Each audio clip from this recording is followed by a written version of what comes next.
اب ہم نے یہ بھی تو دیکھا ہے کہ گزشتہ ایپیسوڈ میں یہ تھا کہ جناب مختار کا قیام ہو یا جناب زید کا قیام ہو، کس طرح سے اہل بیت علیہ السلام کے حق کے لیے انہوں نے لڑا. بالکل ٹھیک. بٹ ہم نے ایسا بھی قیام دیکھا ہے جیسا بنی عباس کا، جس نے بنی امیہ کا تختہ پلٹ کیا ہے، بٹ امام حسین کے نام پر، یس امام حسین کے نام پر، اور یہ کہا کہ ہم جو ہے خلافت جو ہے اہل بیت علیہ السلام تک واپس دے دیں گے.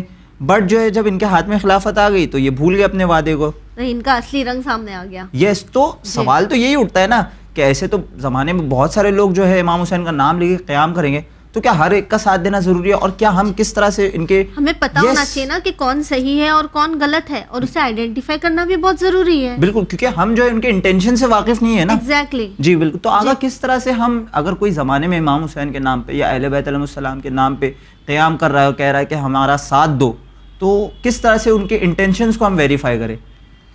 بسم اللہ الرحمن الرحیم وبہ نستعین وہو خیر المعین. یہ بہت ہی اچھا سوال ہے.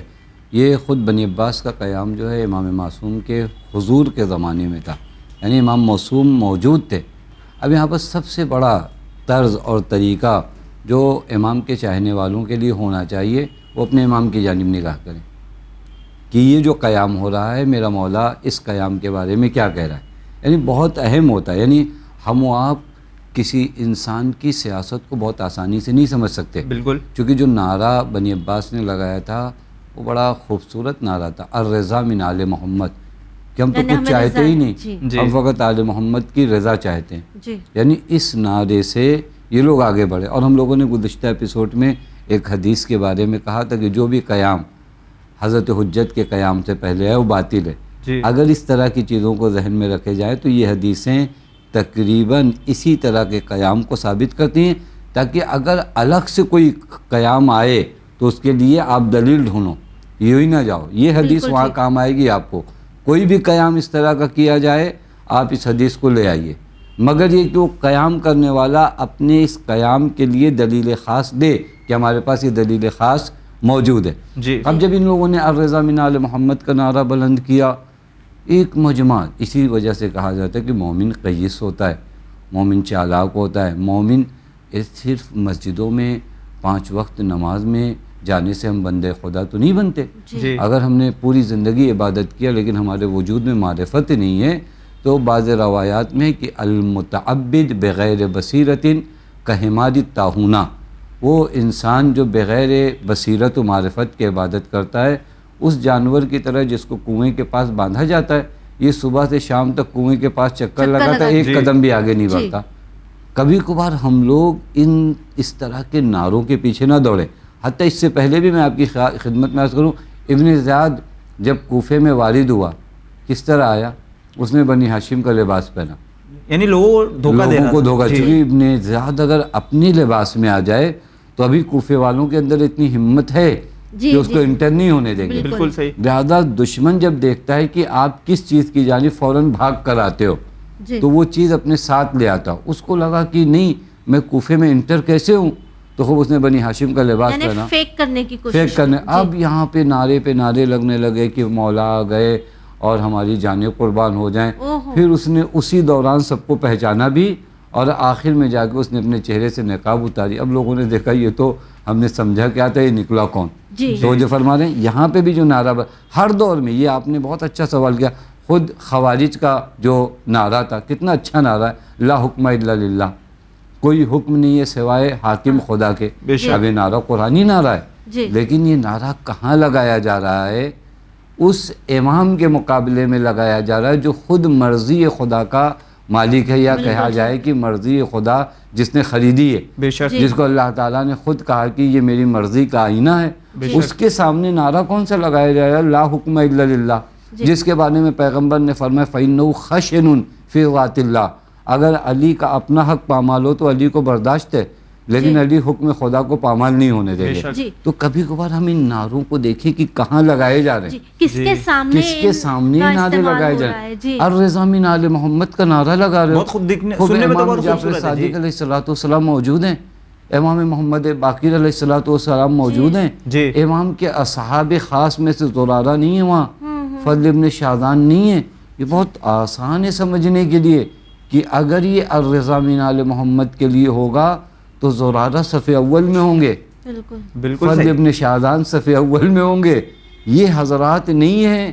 وہاں جو لوگ ہیں وہ الرضا من آل محمد کا نعرہ لگا رہے ہیں. تمہیں دوڑنا نہیں ہے, تو اس لیے بہت آسان ہے. اور خاص کر جب امام موجود ہوں تو اس زمانے میں تو بہت آسان ہے اس چیز کو سمجھنا کہ نعرہ لگانے والے کی نیت کو پہچانیے کہ نعرہ کس نیت سے لگائی. اسی وجہ سے مومن بعض حالات کو سمجھیے. یعنی ہم کبھی کبھار ہوتے ہیں مقدس نعرے دیکھتے ہیں, ہم دوڑ پڑتے ہیں. یہ جیسے آج کے دور میں ہوتا ہے نا, IS لگاتا نعرہ اللہ اکبر کا ہے, لیکن قتل تو بے گناہ ہو جاتے ہیں. یہ شیطانی کام کرتے ہیں. نعرہ ایسا لگائیے کہ ایک ساتھ دو کام کریے. دیکھیں ہوتا کیا ہے, ایک تو آپ جو ہے قتل کریے انسانوں کا, دوسری بات وہ مذہب جو انسان کو بچانے آئے اسے بدنام بھی کریے. اس سے بڑا کام نہیں ہو سکتا. انسانوں کو قتل بھی کرو اور وہ مذہب جو انسانوں کو بچا رہا ہے اس مذہب کو آ کر بدنام بھی کرو. یعنی اللہ اکبر کا نعرہ ایک واقعی ایک خوبصورت نعرہ ہے, لیکن آج جو ہے سماج میں اللہ اکبر کہنا گویا ایک ٹیررسٹ کا ہو جاتا ہے. یہ کام کرتا ہے دشمن. لہٰذا وہ بنی عباس نے بھی وہ نعرہ لگایا. اور ہمارے پاس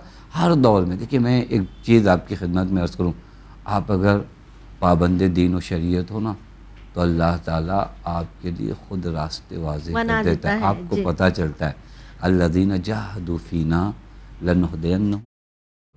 جو لوگ جہاد, یہ جہاد مانے کوشش, تلاش, محنت کرتے, ہم خود انہیں بتا دیتے لیکن ایمانداری سے. وہاں میرا دل کیا چاہ رہا ہے, کبھی کبھار ہمارے اندر پہلے سے ایک تھاٹس بنے ہوئے, ہم اپنے تھاٹس فالو کرتے ہیں, اس کے لیے دلیل لاتے ہیں. وہ ایمانداری نہیں.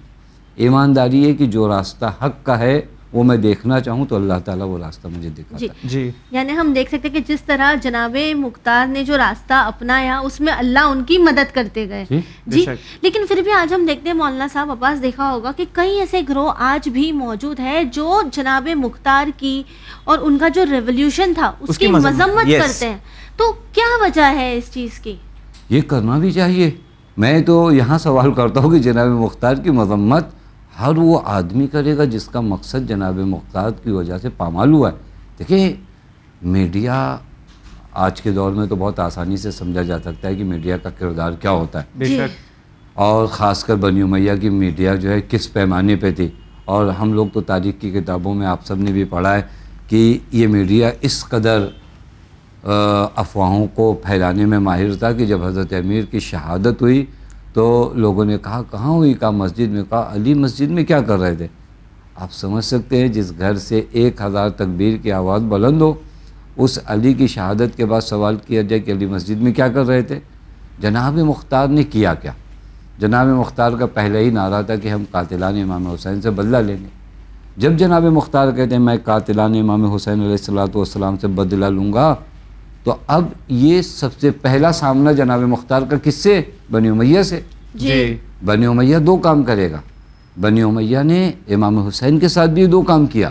ایک قتل کیا امام حسین علیہ السلام کو, اس کے بعد نعرہ کیا لگائی کہ خارجی تھے, بدنام کرنے. یہ دو مرحلہ. آپ جناب مختار کی نسبت یہ کیوں نہیں دیکھتے کہ بنی امیہ جب آئے گا تو ایک کوشش یہ کرے گا کہ جناب مختار کو پہلے شہید کرے, وہاں پر انہیں شکست دے, اور پھر اس کے بعد لوگوں کو بتایا جائے کہ مختار ایسے ہیں ویسے ہیں, ان کا مذہب ٹھیک نہیں ہے, ان کا عقیدہ صحیح نہیں ہے, یہ دعوی نبوت کرتے ہیں. حتیٰ میں آپ کی بات پہ کہوں یعنی کس طرح بدنام کریں. جناب مختار کا ایک ایلچی کہہ لیجئے جو جناب مختار تک خبر لاتا تھا, اس کا نام جبرائیل تھا.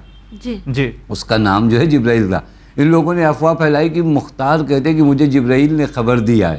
اچھا, کنفیوژن کریٹ کرتے ہیں. کہ کیسے سسٹمیٹک آتے ہیں اور جناب مختار کو بدنام کرتے. اس کا نام بیچارے کا جبرائیل ہے. وہ جناب مختار کے پاس لا کر خبریں پہنچاتا ہے کہ یہ ہو رہا ہے وہ ہو رہا ہے. اور جناب مختار جب کہتے ہیں مجھے جبرائیل نے بتایا, تو یہ لوگ کیا کہتے ہیں, کہتے ہیں مختار کہہ رہے کہ جبرائیل ان پہ نازل ہوتے ہیں. تو مختار جو ادعائے نبوت ہے, اس طرح جناب مختار کو بدنام کرنے کی کوشش کی گئی. اور ہوتا کیا معلوم ہے, جب آپ, کیونکہ بنی امیہ ماہر فن ہے کسی کو بدنام کرنے میں, روایات گڑھنے کی ایک فیکٹری ان کے یہاں ہمیشہ موجود رہی ہے. لہٰذا ان روایات کو کبھی کبھار ہمارے یہاں بھی کچھ لوگ نہیں سمجھ پائے اور متاثر ہو گئے. چونکہ کبھی ہوتا ہے نا تبلیغ دشمن کی ایڈورٹائز اس قدر زیادہ ہوتی ہے کہ عام آدمی کو بھی یقین ہونے لگتا ہے ہاں ایسا ہوا ہوگا. پروپیگنڈا سسٹم جو ہے بہت وہ عجیب ہوتا ہے نا. یہ ہوا جو میں عرض کروں, بعض ایسے لوگ ہیں جو بغیر سمجھے ہوئے جناب مختار کی مخالفت کرنے لگے. ان لوگوں کا شکار ہو گئے جو لوگ جان بوجھ کر چاہ رہے تھے کہ اگر مختار نے ہمیں قتل بھی کر دیا تو اس کے باوجود مختار کے قیام کو مقدس نہ مانا جائے. ورنہ جو اہل تحقیق ہیں، مثلا اس زمانے کا میں ایک نام لوں، بڑا نام لوں، مرحوم آیت اللہ العظمیٰ ہوئی رضوان اللہ تعالیٰ علیہ، جناب مختار کے بارے میں آپ ان کا نظریہ دیکھیے. مرحوم علامہ مجلسی رضوان اللہ تعالیٰ علیہ کا نظریہ دیکھیے. یہ بزرگان جو اہل تحقیق ہیں، جو تاریخ کو تاریخ میں جا کر دیکھتے ہیں. ہم کبھی کبھار 2025 میں یا 24 میں رہتے رہتے جناب مختار کو سمجھنا چاہتے ہیں سن 62 اور 64 ہجری میں جا کر. وہاں جائیے، اس دور میں دیکھیے کہ مختار کن لوگوں کے ساتھ، ایک طرف عبداللہ ابن زبیر ہے، ایک طرف بنی امیہ ہے، ایک طرف کوفہ ہے. یہ جناب مختار کو بدنام کرنے کے بہت انگیز ہیں، چونکہ کوفے میں جن لوگوں کو مار رہے ہیں ان کے رشتہ دار وہی موجود ہیں. جی. ایک طرف سے آپ بنی امیہ کو اپنا دشمنی مول لیے ہوئے ہو، ایک طرف سے عبداللہ ابن زبیر کو، ایک طرف سے یہ رشتہ دار جو ان قاتلوں کے ہیں، ایک طرف سے اور بھی میں وجہ بتاؤں، ایک طرف سے آپ ان اشراف کے ایگو کو ہٹ کر رہے ہو. جی، اور دشمن کا دشمن تو دوست ہو جاتا ہے. عرب جو تھے نا، یہ تو بہت پرابلم تھا. یہ پیغمبر کے زمانے سے یہ پرابلم تھا، ایگو کا پرابلم. بعض لوگ نبی سے کہتے تھے ہم آپ کے اوپر ایمان لائیں گے، لیکن ایک کنڈیشن کے ساتھ کہ پہلے ان لوگوں کو باہر نکالو جو فقراء کو آپ بیٹھال کے رکھے ہو. ان کے ساتھ ہمارا بیٹھنا جو اسٹیٹس مینٹین نہیں ہوتا ہمارا، انا کا مسئلہ. جناب مختار کی ایک مخالفت کی وجہ یہ تھی کہ جناب مختار یہ اشراف دیکھتے تھے، ارے یہ جو ہمارے غلام ہیں، یہ جو کل کے دن ہم اسیر بنا کے لائے تھے، آج یہ آئے ہیں امام حسین کا خون کا بدلہ لینے ہمیں سے. ان کو یہ فرق نہیں پڑتا تھا کہ امام حسین کا قاتل ہے، ان کو یہ لگتا تھا ایک غلام زادہ کیسے ایک عرب کو قتل کرے گا. آپ دیکھیے کہاں تک انسان کا تعصب جاتا ہے. ایک شخص نے جس نے سرکار سید الشہداء کو قتل کیا، اسے اب بھی تم انسان سمجھتے ہو، اسے غلام سمجھتے ہو. یہ وہی تعصب ہے. یہ تمام گروہ مل کر، بنی امیہ، عبداللہ ابن زبیر، اشراف عرب، اس کے بعد اس دور کے جو ماحول، یہ سب نے مل کر جناب مختار کو کیا کیا؟ پروپیگنڈا شروع کیا کہ یہ کسانیاں ہیں، یہ جناب محمد حنفیہ کو امام مانتے ہیں. کوئی کہتا ہے جناب مختار جو ادعائے نبوت کرتے ہیں، جبکہ اہل تحقیق کہتے ہیں کہ مختار وہ ذات ہے جو خدا کا بہترین بندہ، عبادت گزار، مطیع امام، امر امام کے سامنے تسلیم فرض کرنا. جی، تو یہاں پہ اگر میں سوال کروں کہ اتنا زیادہ جب پروپیگنڈا سسٹم جناب مختار کے خلاف ہو رہا تھا تو ائمہ علیہ السلام نے کس طرح سے اسے کاؤنٹر کیا؟ حسن تم یہ بہت اچھا ہے کہ آپ، ہمارے پاس یہی دلیل ہے نا کہ جب اس چیز کو ہم پروپیگنڈا کہاں سے دیکھتے، جب دیکھتے ہیں کہ ایک طرف جناب مختار کے بیٹے، یہ بہت اچھا ہے. جناب مختار کے ایک بیٹے ہیں، وہ آتے ہیں مولا امام محمد باقر علیہ السلام کی خدمت میں اور کہتے ہیں مولا میرے بابا کے بارے میں لوگ اس طرح کی باتیں کر رہے ہیں، آپ کیا فرماتے ہیں؟ دیکھیے یہ بہت اہم ہے. میں واقعی جب اس روایت کو دیکھ رہا تھا تو میرا دل چاہ رہا تھا کہ میں جناب مختار کے بیٹے کو بھی سلام کروں. یعنی اپنے باپ کے لیے کہہ رہے ہیں کہ آپ بتائیے میرے بابا کا، یعنی آدمی سننا نہیں چاہتے اپنے باپ کی برائی، کوئی بھی نہیں سنے کسی کے بھی سامنے، لیکن وہ جانتے ہیں کہ یہ امام ہے. باپ مختار الگ چیز ہے، اگر غلط ہوں گے تو میں ان کے خلاف کھڑا ہو جاؤں گا. آتے ہیں امام کے سامنے، یعنی اگر لوگ پروپیگنڈا ہے تو امام معین کرے کہ مولا آپ بتائیں کہ میرے بابا کے بارے میں آپ بتائیں صحیح ہے نہیں صحیح. بہت بڑی بات ہے. مولا نے فرمایا کہ اللہ کی رحمت نازل ہو مختار پر، انہوں نے خدمت کیا ہے، انہوں نے ہمارے گھر میں خوشی لوٹائی ہے. یہ وہ جملے تھے جو جناب امام محمد باقر جناب مختار کے بیٹے سے کہتے. اس کے بعد بعض روایات میں ہے کہ حضرت امیر کے زمانے میں ایک مرتبہ جناب مختار گزر رہے تھے، حضرت امیر نے اپنے زانوں پہ بیٹھالا اور فرمایا یا کیس عربی میں کہتے ہیں چالاک کو. یہ حضرت امیر کا جملہ ہے کہ حضرت مختار چالاک یعنی فرد، یعنی مومن کو عقل مند ہونا چاہیے، اسمارٹ. یعنی آپ سمجھے سیاست کو. جناب مختار توابین کے ساتھ نہ جانے کی ایک وجہ یہ بھی تھی. جناب مختار فرماتے تھے کہ یہ لوگ قتل ہونے جا رہے ہیں، میں قتل ہونے نہیں جاؤں گا، میں امام حسین کے قاتل. دیکھیں آپ جنگ کے کس ارادے سے جا رہے ہیں؟ آپ کو یہ کہ مرنا ہے. کیوں مرنا ہے؟ ہمیں قاتلان امام حسین کو مارنا ہے. یہ جناب مختار کی اہل بیت کے گھر میں خوشی لوٹانا ہے، بس یہ نہیں کہ ہمیں شہید ہو جانا ہے، ہمیں قتل ہو جانا ہے. وہ جو مولا علی کی حدیث ہے نا کہ غصے میں کوئی فیصلہ نہ کرے، سوچ سمجھ کر کرے. سوچ سمجھ کے فیصلہ. جناب مختار ہمیشہ یہ کہتے تھے کہ یہ سلیمان بن سرد خزاعی یہ لوگوں کو قتل کرانا چاہتے، بس ان کا حوصلہ ہے کہ نہیں بس کسی طرح ہمیں قتل ہو جانا ہے. کسی طرح قتل نہیں ہو جانا ہے، کسی طرح ظلم کا خاتمہ کرنا، یہ سیاست ہے. حضرت امیر اپنے زانوں پہ بیٹھا کے فرماتے ہیں یا قیس یا قیس. یہ جملے حتیٰ مرحوم آیت اللہ خوئی رضوان اللہ تعالیٰ علیہ نے بڑا حسین جملہ کہا، کیسانیہ کو جو الزام لگا نا جناب مختار پر، یہ اسی لفظ یا قیس سے لگا جسے لوگ سمجھ نہیں پاتے. میں نے اسی لیے عرض کیا روایات کو اہل فن آ کر بیان کرے، جو روایات کو مرحوم آیت اللہ خوئی جیسی ذات آ کر روایت کو سمجھے اور بیان کرے، وگرنہ کیسانیہ دشمن الگ معنی میں لے جا رہا ہے. یہ لفظ آیا ہے یا قیس سے جو حضرت امیر پس ائمہ اتحاد نے امام سجاد علیہ السلام کا مسکرانا. حتیٰ بعض روایات ہے کہ اہل بیت علیہ السلام کے گھرانے پر مصائب کے تو پہاڑ ٹوٹے ہی تھے، اس کے علاوہ مالی اعتبار سے بہت خستہ حالات تھے، بہت خستہ حالات تھے. واقعاً اہل بیت عصمت طہارت کے گھرانے کی خواتین بعض اوقات لباس تک کے مرحلے میں آ کر ایک بہت تنگی کے حالت میں تھیں. اس دور میں جناب مختار رضوان اللہ تعالیٰ علیہ نے اس گھر میں خوشی لوٹائی. اور روایات میں کہ ہمارے یہاں جناب مختار نے اس سر بھیجا اس ملعون کا، تو امام سجاد علیہ السلام نے اپنے بابا کی شہادت کے بعد پہلی مرتبہ مسکرائے. جناب مختار کی عظمت کے لیے یہ کافی ہے. اگر ایک مومن کے چہرے پر کوئی مسکراہٹ لائے تو اس کا ثواب ہے. اگر کوئی ذات امام وقت کے چہرے پہ مسکراہٹ لائے تو پھر اس کے بعد تو کائنات جناب مختار پہ فدا ہو جائے. کہ امام وقت روح کائنات ہے، اس روح کائنات کے چہرے پر اگر کوئی تبسم لاتا ہے تو ہم اس کو کروڑوں سلام اللہ کو بالکل ٹھیک. لیکن وہی مولانا صاحب یہ ہے کہ جہاں ہم کہہ رہے ہیں کہ جناب مختار پہ کروڑوں سلام، وہیں ہم دیکھتے ہیں کہ جناب مختار کو ان کے اپنوں نے ہی تنہا چھوڑ دیا. تو یہ تو بہت ہی بڑا ظلم ہے جو جناب مختار کے ساتھ ہوا. اس کی کیا وجہ تھی؟ یہ بھی ہر دور میں ہوتا ہے. دیکھیے یہ تو جناب مختار ہیں، ائمہ حضرات علیہ السلام کو تنہا چھوڑ دیا گیا، نہیں چھوڑا گیا. سرکار سید الشہداء کو کتنے خطوط آئے تھے. بے شک امام حسن مجتبیٰ علیہ السلام کا لشکر جو گیا تھا جس کے بعد صلح ہوئی تھی، امام حسن مجتبیٰ علیہ السلام کے لشکر کے سپہ سالار بک گئے. امام کے لشکر کا سپہ سالار بک گیا. عبید اللہ ابن عباس بک گئے. 1 ملین درہم میں جا کر وقت کے حاکم اس ملعون کے ہاتھوں پہ بیعت کی. صبح کی نماز جا کر اس کے پیچھے پڑھ رہے ہیں. یعنی غور یہ کرنا ہے کہ ہمیں، اور یہ شاید ہم جیسے لوگوں کے لیے درس اور پیغام بھی ہو کہ کسی کے لیے کوئی ضمانت کا کاغذ نہیں ہے کہ آپ نہیں بہکو گے، آپ نہیں بکو گے.